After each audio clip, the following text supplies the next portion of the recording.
Today we're going to be reading Calvin, written by J.R. and Vanessa Ford, illustrated by Kayla Heron. For as long as I could remember, I knew I was a boy. I'd draw myself with short hair and a shirt like Papa's. I'd dream about swim trunks like my dad and brother wore. I didn't tell my family until the night before our summer trip to Gigi and Papa's. I was scared they wouldn't believe me, but I knew it was time to be me.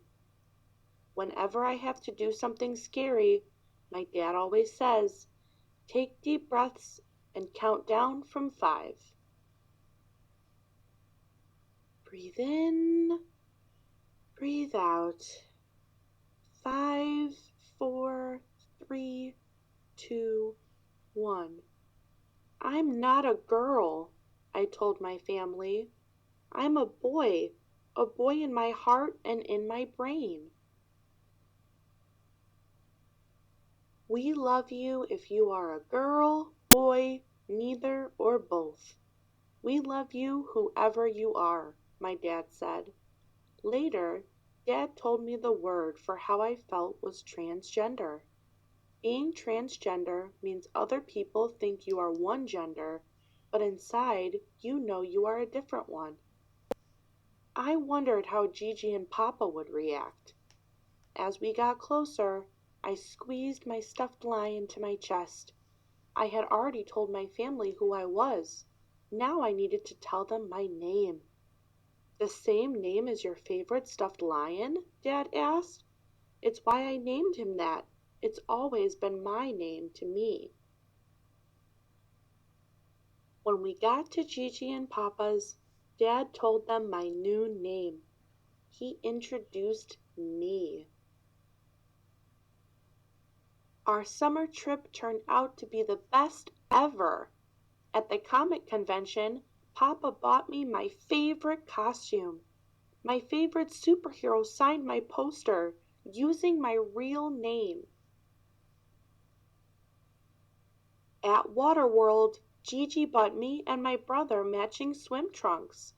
Even the water slides felt better in them. In line for popcorn, I made a new friend. I felt proud to tell him my name. We spent the whole day together. On the last day of vacation at the big outlet stores near Gigi and Papa's, I picked out new clothes. That night I gave my family a fashion show. You look so handsome, Gigi told me. School was starting soon, and I knew there was only one more thing I needed to feel like me. When I looked in the mirror, I finally saw me. Dad said there were other transgender people in the world, but I didn't know any kids like me at my school, and school started next week. Being the only one felt scary. How would everyone treat me? What if my friends wouldn't call me he? What if, what if, what if? The first day of school, I dragged my feet to the door. Breathe in, breathe out. 5, 4, 3, 2, 1. Welcome back to school. We're glad you're here. When the principal said my name, I felt safe and happy. Violet skipped up to me, calling out my new name too. You know my name? I asked. Yep, your dad told my mom you're a boy now. I've always been a boy inside. Are we still friends? Yes. Did you bring your jump rope for recess? When I stepped inside my classroom, I couldn't believe what I saw. The cubby, the lunch chart, the homework station, and the mailboxes. The name tag on the table. My new name was everywhere. Everywhere it should be. I felt my fears start to go away. Welcome back, class. From morning meeting, we'll all share about our summers. I knew just what I would say when it was my turn. I stood up proudly to share my summer story. But first I introduced myself. "Hi," I said. "My name is Calvin. Calvin." And I felt my what-ifs melt away.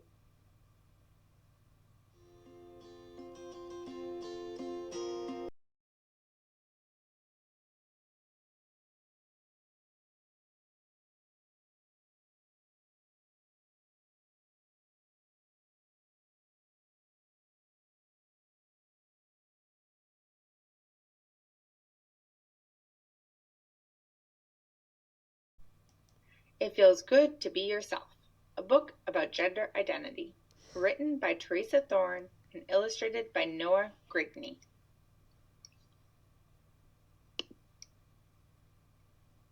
It's a really beautifully illustrated book. This is Ruthie. She is a transgender girl.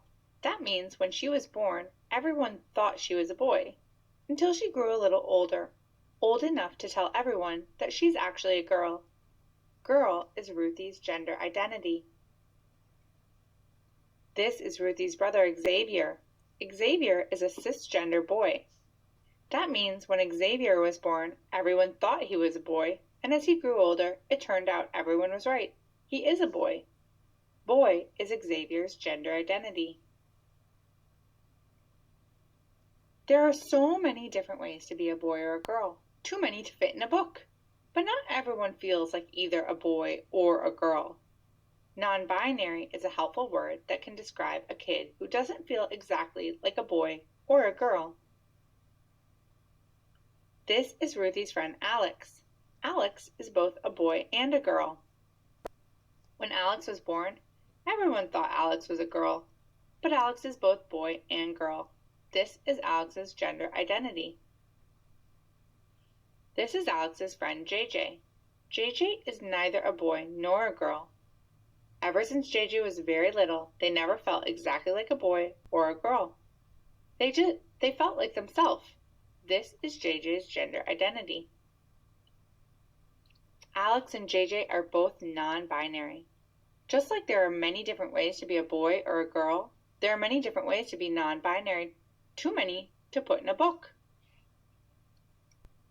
Some kids don't feel exactly like a boy or a girl. They feel like neither. Some kids feel that their gender identity isn't always the same. It's often changing. And even with all these possible ways to be, some kids don't feel any of the words they know fit them exactly right. There are a never-ending number of ways to be yourself in the world. Whether you feel like a boy, a girl, both, or neither, or if you describe yourself any another way, that is your gender identity. Your gender identity might match what people thought you were when you were born, or it might not. See, when you were born, you couldn't tell people who you were or how you felt. They looked at you and made a guess. Maybe they got it right, maybe they got it wrong. What a baby's body looks like when they are born can be a clue to what the baby's gender will be, but not always. When people guess wrong, it's okay to let them know.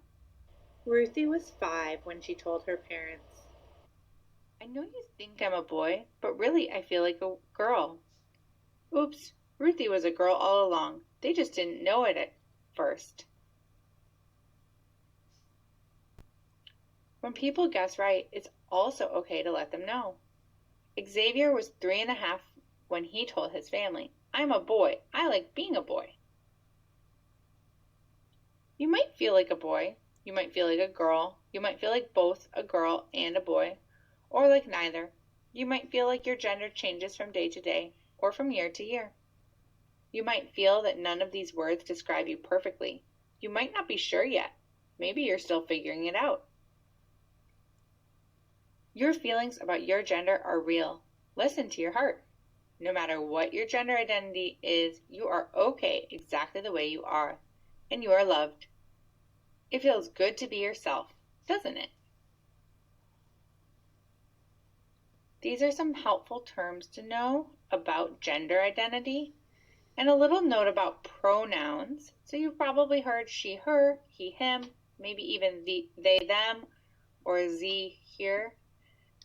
And those are some different pronouns that people use with different gender identities to refer to themselves and that they would like other people to use.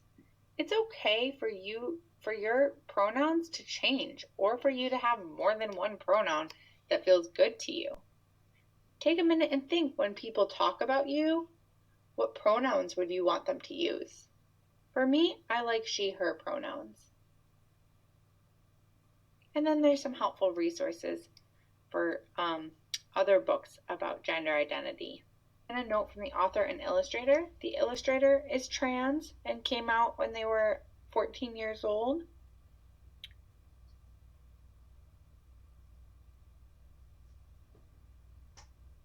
And for the author,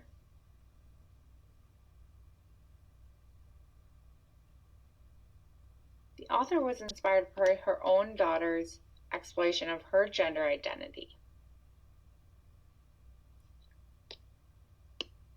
I hope you enjoyed that book. Bye.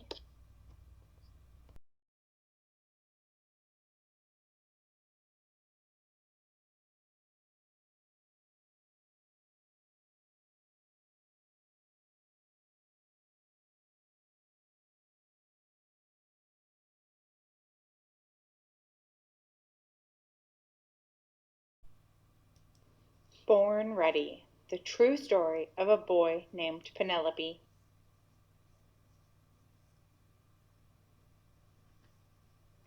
This story is dedicated to my 5 children, my stars. We all have an opportunity to be flexible, to expand our vision, and to put love first. Thank you for helping me see more, do more, and love more. JP. To my Dada, Lada, Miles C. Pinkney, CPB. I'm no ordinary kid. I'm a ninja. Ninjas are strong, ninjas are smart, ninjas always win the fight. Usually, ninjas have ninja names. But my parents named me after my grandmother Penelope, and that makes things hard. Penelope, you're so cute. Penelope, you look like your sister. No one understands. Pow, bam, whack, swoosh. Big brother acts like he knows everything.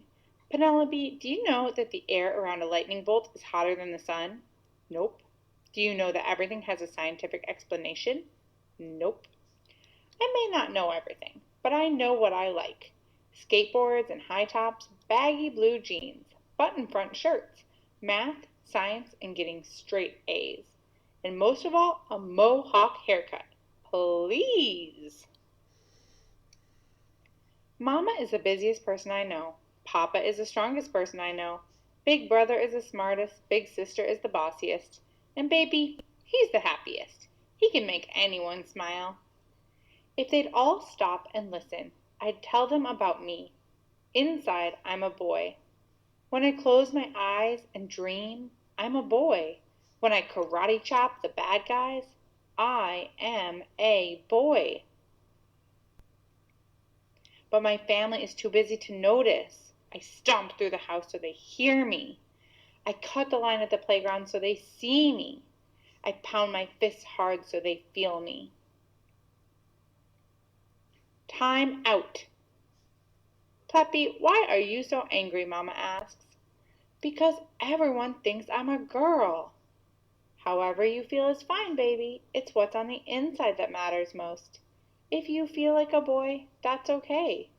No, Mama, I don't feel like a boy. I am a boy. Oh, Mama gets quiet.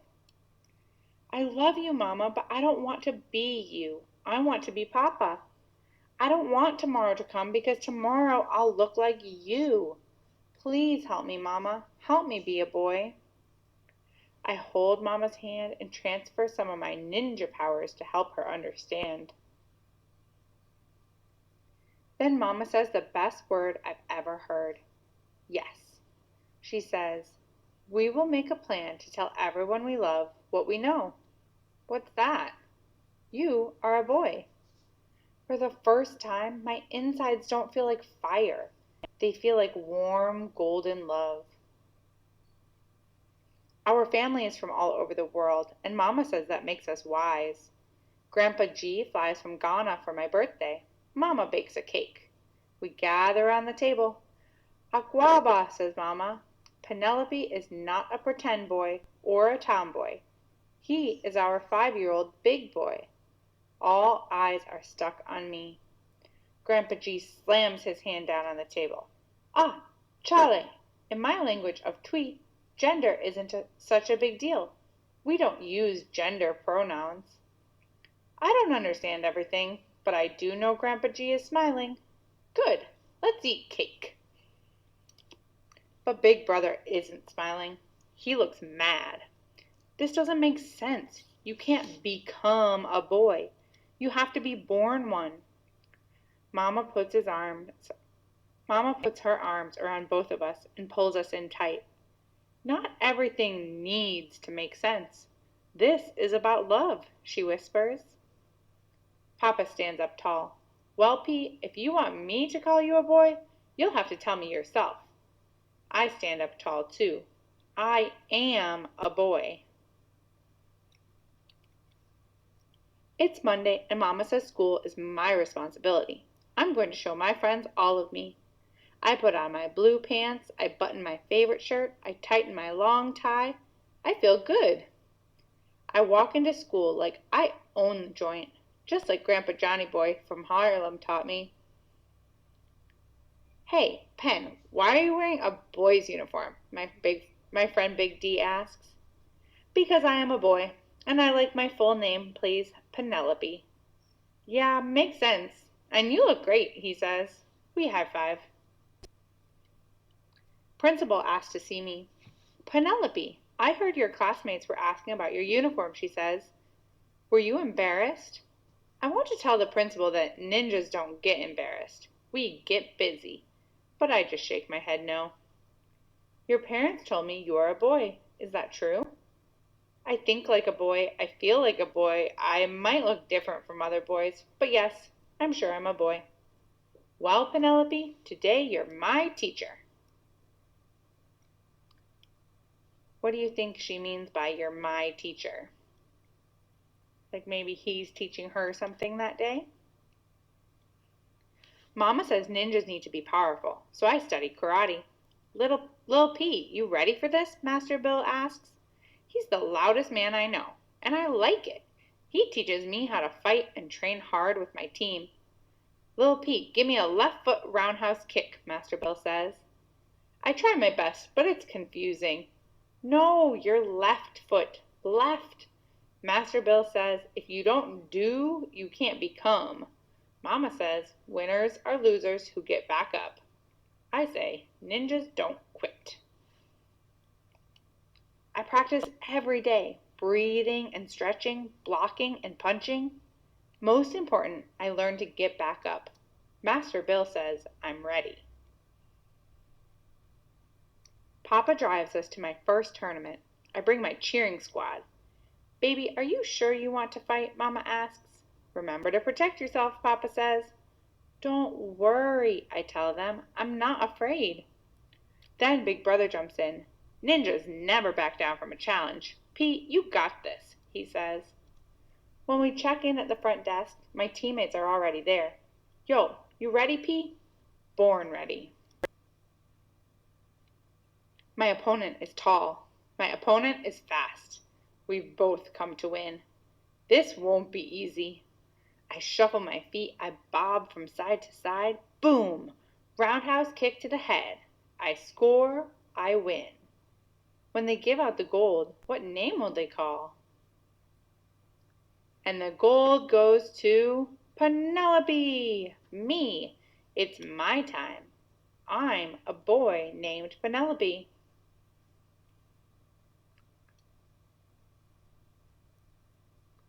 Jodie Patterson is the mom of the real-life Penelope and wrote this book to honor her son, Penelope. I hope you enjoyed this sweet book about acceptance.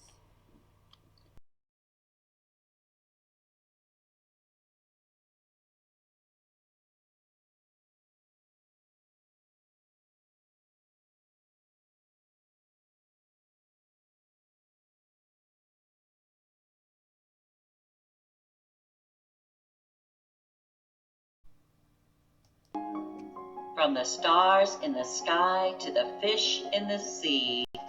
Written by Kai Cheng Tom. Illustrated by Wai-Yan Lee and Kai-Yun Chang. Once upon a time, in a little blue house on a hill on the edge of town, a baby was born. They were born when both the moon and the sun were in the sky, so the baby couldn't decide what to be, boy or girl, bird or fish, cat or rabbit, tree or star. So the baby looked a little like everything. They looked very strange. All the same, the baby's mother gave her child a bath and rocked him in her arms. "Your name," she said, "is Mulan," and she sang a song that her own mother had sung to her long ago. "Whatever you dream of, I believe you can be, from the stars in the sky to the fish in the sea. You can crawl like a crab or with feathers fly high, and I'll always be here, I'll be near standing by. And you know that I'll love you till the day that I die." And even though they still couldn't decide, the baby felt loved. Mulan grew up to be a strange, magical child who was always changing. They grew feathers and wings to fly with bluebirds in the mornings, scales and a tail to swim with fish in the afternoons, and fur and paws to play with puppies in the evenings. No matter how many things Mulan became, their mother always brought them back into the little blue house, gave them a bath, and tucked them into bed at the day's end. As the stars rose, she sang, "Whatever you dream of, I believe you can be, from the stars in the sky to the fish in the sea." And Mulan felt loved. One day, it was time for the child to go to school. They were so excited. They grew a tail of peacock feathers and a coat of tiger stripes. "Have fun," said Mulan's mother. But when they got to school, the other children were either boys or girls. They had no feathers, no scales, no leaves, no fur, no fins, not even any sparkles. No one invited Mulan to play. One little boy ran up to the child and asked, "What are you supposed to be?" Mulan didn't know how to answer. When they came home, their mother asked them how they'd like school. "It's okay," said Mulan. "Did you make any friends?" "Not really," said Mulan. That night, Mulan's mother tucked them into bed and sang, "You can crawl like a crab or with feathers fly high, and I'll always be here, I'll be near standing by, and you know that I'll love you till the day that I die." And Mulan felt loved, but also worried. The next day they wore a turtle shell and porcupine spines. No one pulled or poked Mulan, but the other children still pointed and whispered. "Did you make any friends today?" asked their mother. "Not really," said Mulan. That night, Mulan's mother tucked them into bed and sang, "Whatever you dream of, I believe you can be, from the stars in the sky to the fish in the sea." And Mulan felt loved, but they also felt sad. The next day, Mulan wore no feathers, no scales, no leaves, no fur, no fins, no shells, no spines, not even any sparkles. Mulan was invited to play baseball with the boys. No one pointed, whispered, laughed, or stared. But when Mulan joined the little girls playing hopscotch, "Boys don't play hopscotch," said a little girl. "Are you a boy or a girl anyway?" asked a little boy. "Didn't you have a shell the other day?" asked a little girl, "and feathers the day before?" "What are you supposed to be?" said several children at once. I don't know, Mulan shouted, and galloped out of the playground on horse's hoofs, swam through the stream with a fish's tail, and soared up the hill on eagle's wings.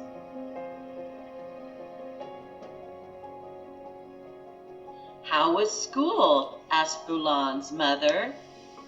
I wore feathers and stripes so that the other kids would think I was beautiful, but they thought I was weird. And then I wore a shell and spines so that no one would pull or poke me, but they wouldn't talk to me. And then I tried to be just like everyone else, but I haven't made any friends. I can't decide what to be. Why do I have to be just one thing? It isn't always easy to be different from everyone else, said their mother, but you can only be who you are. What if the other children don't like who I am? Sniffled Mulan. Their mother smiled sadly. I don't know, she admitted, but I do know this. Whatever you dream of, I believe you can be, from the stars in the sky to the fish in the sea. And Mulan felt loved. That night, they slept a deep sleep. The next day, Mulan wore fur, feathers, scales, leaves, and many sparkles that glittered like stars. For a moment, none of the other children spoke. Then a little girl said, "You can fly? That's so cool." "I like your sparkles," said a little boy. "I'm sorry I pulled your feathers," said the boy with red hair. "I was a little jealous of them." Mulan asked, "Does anyone want to play with me?" They showed the other children how to gallop like horses, climb like monkeys, and swim like fish. It was fun to be many different things. And the child of fur, feathers, scales, leaves, and sparkles, who was neither boy nor girl, but many things, and always changing, felt happy. In the little blue house on the hill on the edge of town, Mulan's mother smiled and sang the song her mother had sung to her once upon a time. Whatever you dream of, I believe you can be, from the stars in the sky to the fish in the sea. You can crawl like a crab, or with feathers fly high, and I'll always be here, I'll be near, standing by, and you know that I'll love you till the day that I die. Whatever you dream of, I believe you can be, for you are my child, courageous and free.